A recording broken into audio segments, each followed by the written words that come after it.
Hello, you wonderful people, and welcome to another episode of Not Too Comic Book. This being a show where I talk about TV shows that are adaptations of comic books. For today's episode, I'm going to talk about the latest episode of WandaVision. A great episode, a lot of really interesting things went down in this episode, so let's break it down. First and foremost, when we had that opening, I didn't know what was going on because at first I was like, oh, is Monica like in a simulation or something, the way she's coming in, and then she leaves the room and then other people start doing the same thing. And I was like, no, I'm such an idiot. It's the blip.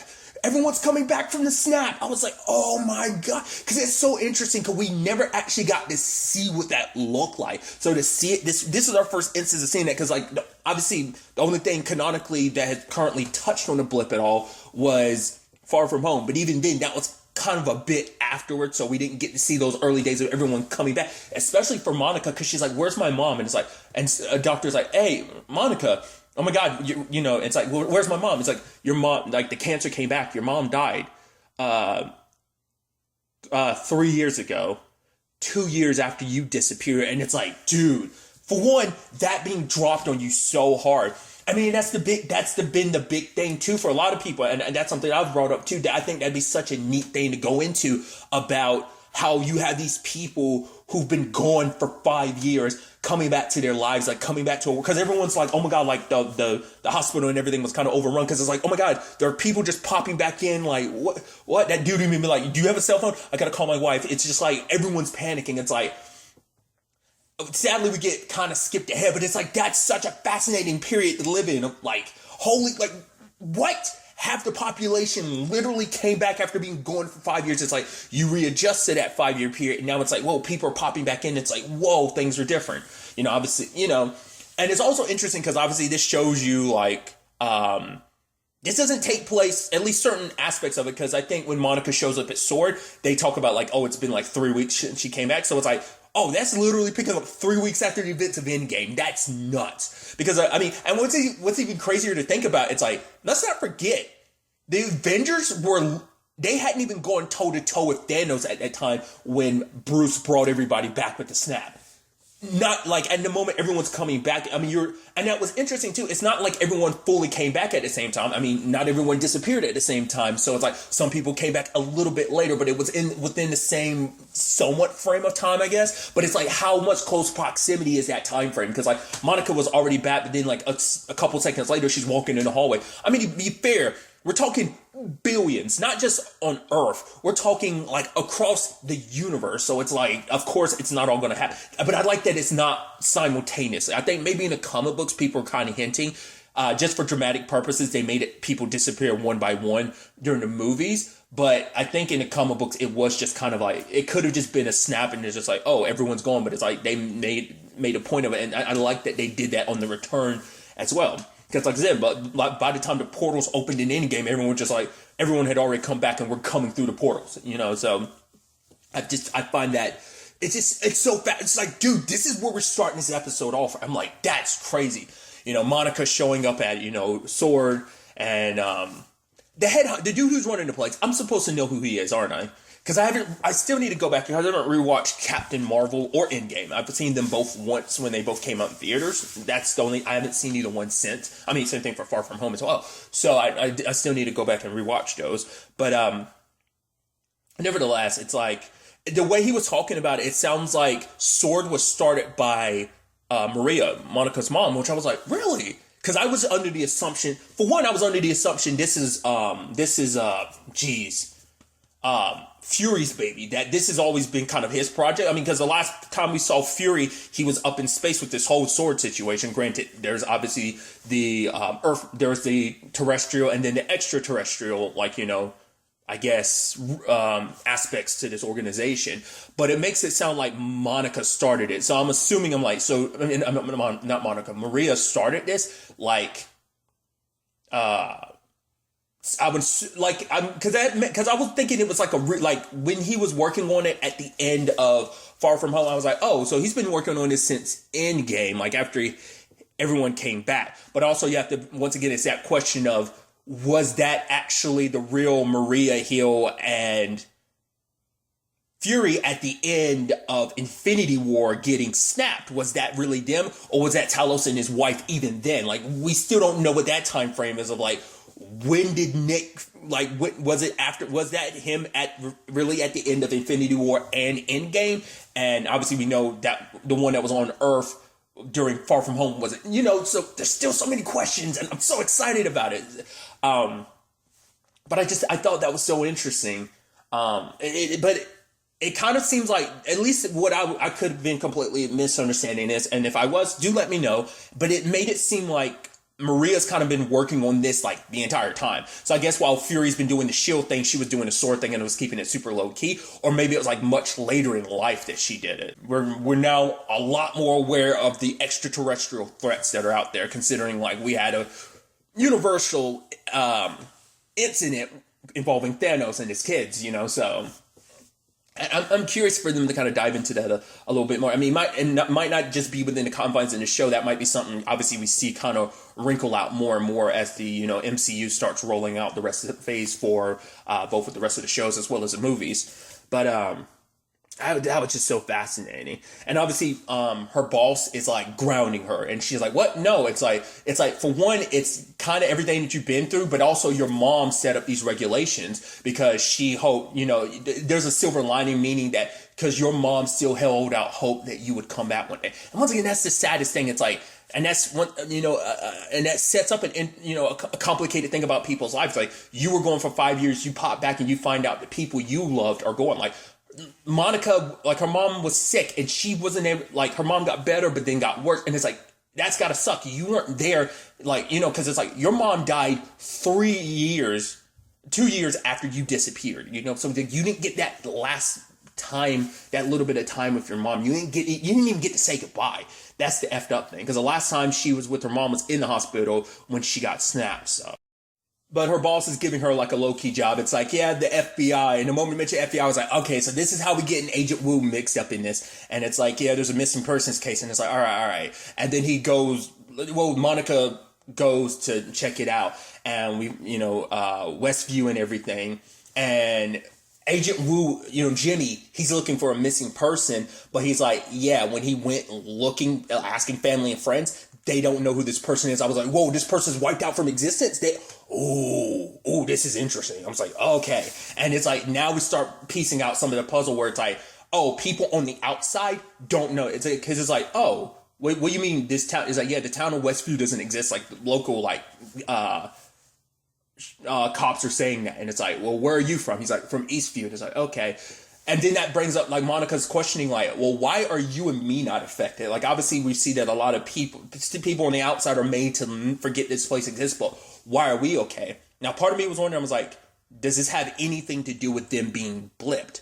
Like, did the snap have some kind of, like, effect on them that we're not aware of? Like, because, I mean, we still don't know, like, what that could have done. I mean, it seems like you came back normal, but, I mean, we still don't know the full effects of the snap. I mean, hell, like, I've thrown out theories, and, that's, I think other people kind of thrown out there. We don't even know what the hell that means, on the Eternals level side of things, of what the snap. Because, once again, we didn't just do one snap. There were 4 snaps on a cosmic... We're using Infinity Stones. These are cosmic level snaps. And it's like, so we still don't know what that, like, level of, like, power, what that did on a cosmic level. We still don't know. And maybe that kind of plays a role in this. Maybe it doesn't. But Monica sent in a drone. But obviously the drone goes in, and Monica's like, whoa, it's like this energy field. And she got sucked in. So then it kind of feels in like, okay, so... It wasn't even like Monica intentionally went in. She got sucked in by accident, but then the moment you get sucked in, you become part of the narrative. And then Jimmy, everyone gets called in. We see Darcy, and she's asking the other people, like, what field are you in? What field are you in? And that dude's like, oh, I'm a chemist or something like that. And she was like, no one cares. Because it's like, you had your chance to talk at first, but you were like, no, we were told not to say anything. So she's like, boo you. But she immediately kind of gets there and is trying to figure things out.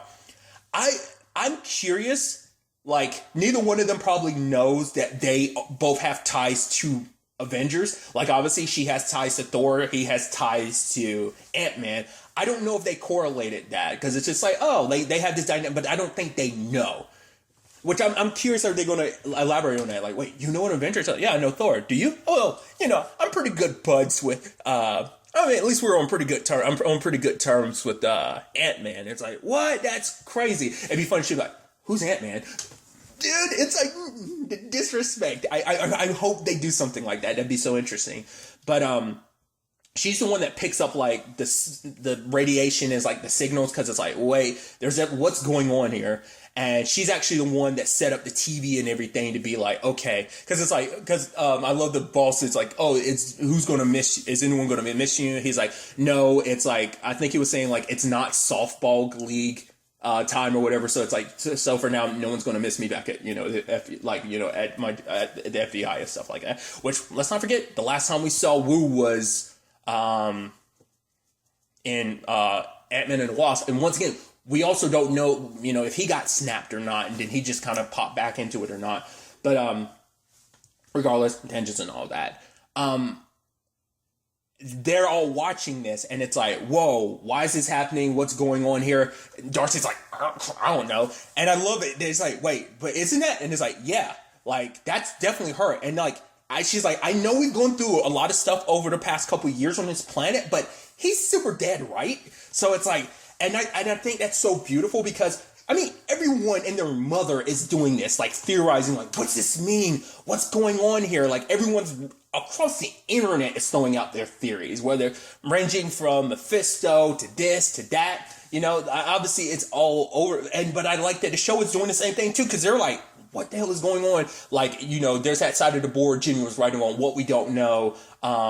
Why, and I thought this was fascinating. Why is it in a hexagonal shape? Like the radius of this thing. And it's like, well, we don't know if it's going to expand or not.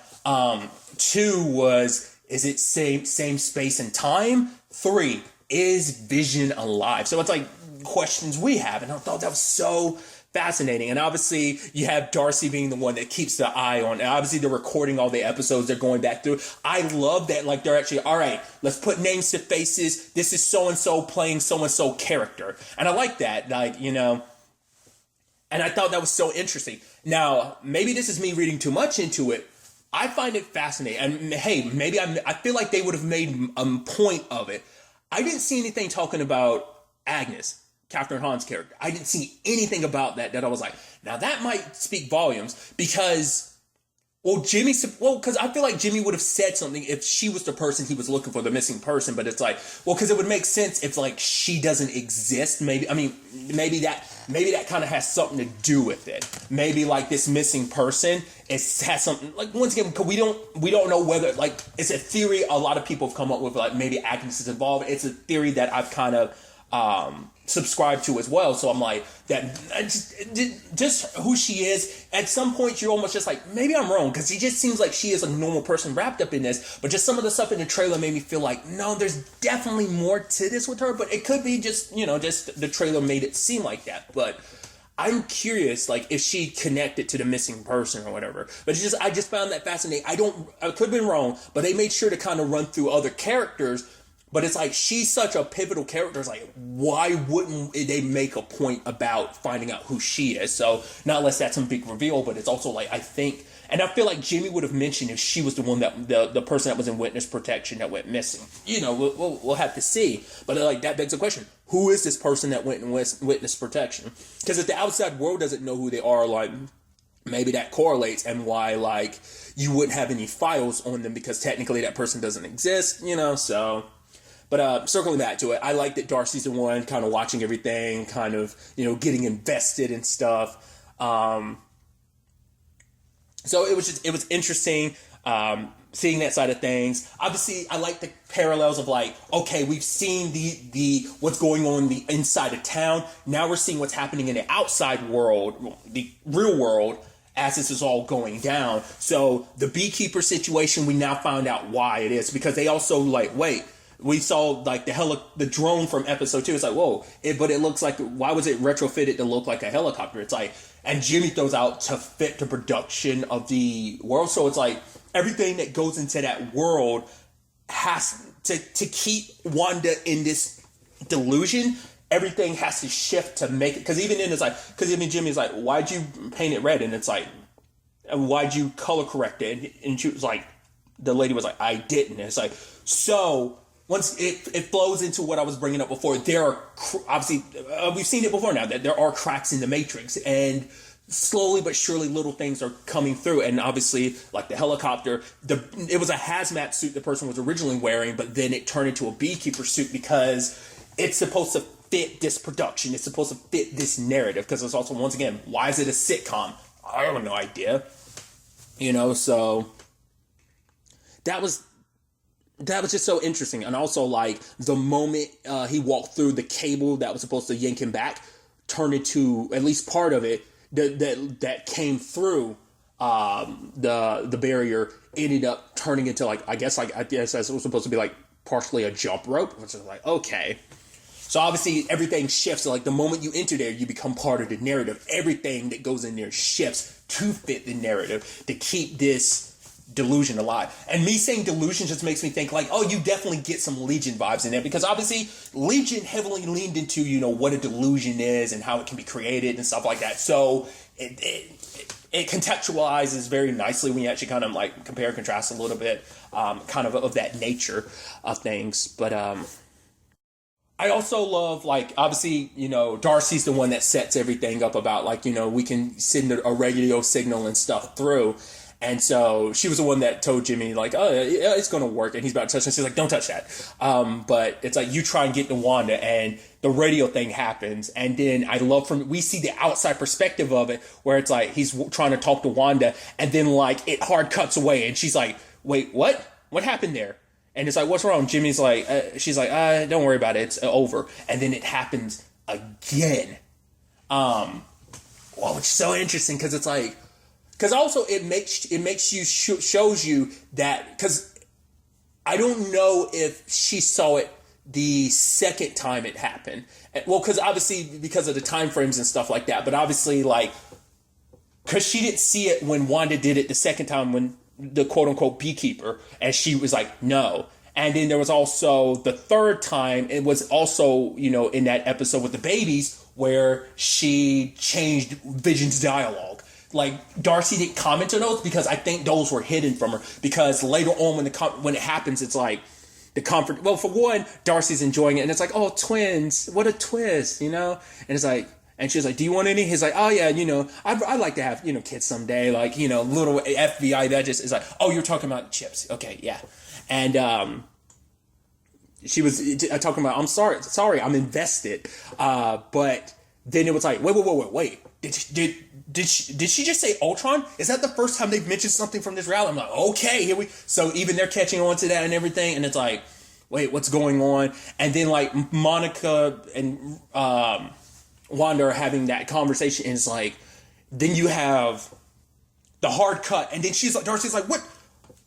It happened again. And then she says a line I thought you had the focus on so good of, like, someone is cutting out the feed. Someone is stopping us from seeing. And so the question then moving on, like, okay, so Wanda isn't 100% aware of the outside world looking in, so why would she do that? So I was like, that must mean there's a third party editing it so they're not seeing. But then again, I'm like, other stuff is like, basically what Monica ended up saying, which we got to see the full view of that. And Monica's like, come on, Wanda, you know who I am, and I'm your neighbor. She's like, you're not my neighbor. You're a stranger. You're not even my friend. Like, because Monica's a threat, because she broke the delusion, and it's like, you're bringing her. It's like, no, this is my happy place. Don't ruin this for me. And I think it's also, and I brought that up before, Monica's the first friend Wanda's had. Like I said, the Avengers, it's kind of like a family thing, but, like, she never really had a friend, And so I think that plays a role in it, because I thought it was so interesting. She's like, get out, and then, like, she uses her power, blast her through the walls, send her out, but then you had she has that moment of realization, like, wait, what? How did I do that? But then it's just kind of like she fixes the walls, and it's like, okay, Vision comes back in. When she looks at Vision, she sees him the way he was after the Infinity Stone was ripped out of his head. I'm like, dude, that's messed up. So it is, the cracks are even bigger now. Reality is seeping in. She's becoming more aware of reality, and I think she's more capable, realizing, like, oh, what I'm capable of. I think she's starting to remember, like, the reality of it's breaking through, but she doesn't. It's like, no. He's like, we can leave here if we want. She's like, no, this is our home. Everything's going to be like, it adds this. I brought it up at the end of the last episode. That look on her face, it adds this sinister thing of like, no. It's okay, baby. It's okay. It's almost like rubbing his face. Like it's almost like putting him under further into the enchantment of like, what are we gonna watch? It's like, which is there's a sadness to that because she's just like, this is where I get everything. This is my everything. I don't want to leave. We don't have to leave. This is it. This is perfect. We have this world that's just ours. No one else. And but Monica's words resonate where she said, "It's Wanda. It's all Wanda." So that begs the question, like, is it really all Wanda? Is there a third party in play here? Or is it just because we still don't know the circumstances that created this situation? Like what sent Wanda off, once again, last time we saw Wanda, was like Hawkeye, Clint kind of consoling her. Like at the end, she was just kind of by herself and he was kind of there with her. Because like in the Avengers, he was the one that kind of extended that hand. And like obviously Vision became another like hand extended out to her. So...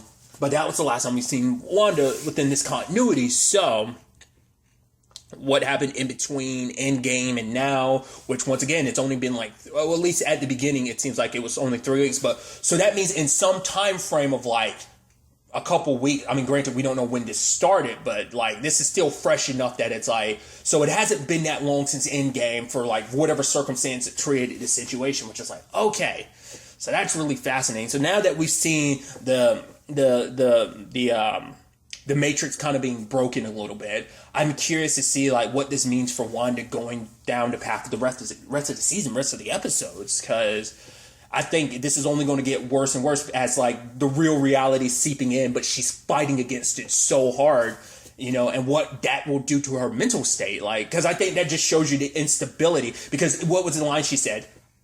Don't worry, I've got it all under control. And it's like, to a certain extent she does, but it's still, and that kind of fits with what, Monica was saying, like, it's all Wanda. So that's going to be interesting. I think probably going forward from here, we're probably going to get a lot of cutting back and forth between the worlds, between the real world and this world. I think we're going to get that from going forward. But this set up a lot of really interesting things. I should also talk about, like, I like that the readings, like, it's like basically the energy that they were reading from her. It's like, oh yeah, it was like, it's the same energy that would be in the universe from like the Big Bang. And I'm like, all right, it makes sense. Because let's not forget her powers, along with her brother's powers, came from an Infinity Stone. And those things are cosmic energy that like, they came in existence. I mean, I forgot, like they've talked about how the Infinity Stones came into existence. And it was like, it's a cosmic thing. It's like, it was kind of like a Big Bang, like on the same level as the Big Bang, so it makes sense that she would kind of register the same kind of like energy as well. So it's like, oh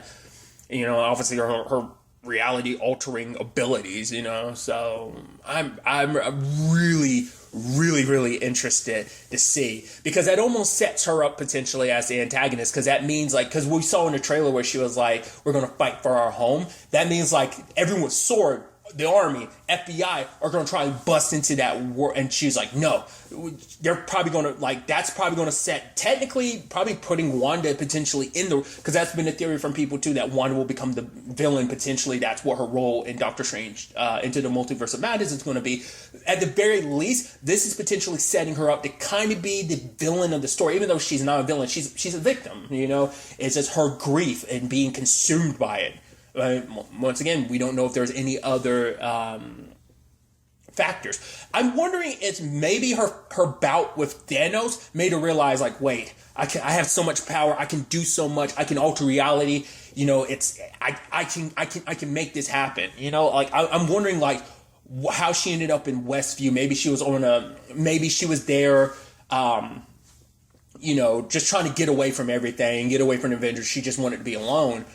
And then maybe in that, she ended up in Westview somehow, and then something in Westview triggered that trauma in her and that want, for family. Maybe she saw a husband and wife and child, and that all kind of feeds into this delusion she has of like, it's like the family she wanted that she could never have because the man she loves is dead and there's no happy ending for her, and just like wanting that family again and just having everything just going and broken, that's maybe her powers kicked in subconsciously and altered everything. So, but it is the thing that, that maybe the trauma of it all is keeping her because she's not willing to see the delusion for what it is, because she's in it. But like I said, that peek behind the curtain is now, like, she's now peeking behind the curtain, seeing things for what they are, but she's still looking away. It's like, no, this is my perfect moment. I'm not going to look at the terrible things that I know really exist. I'm going to stay in this perfect moment. So regardless, like I said, a lot of interesting things. Curious to see where they end up taking us.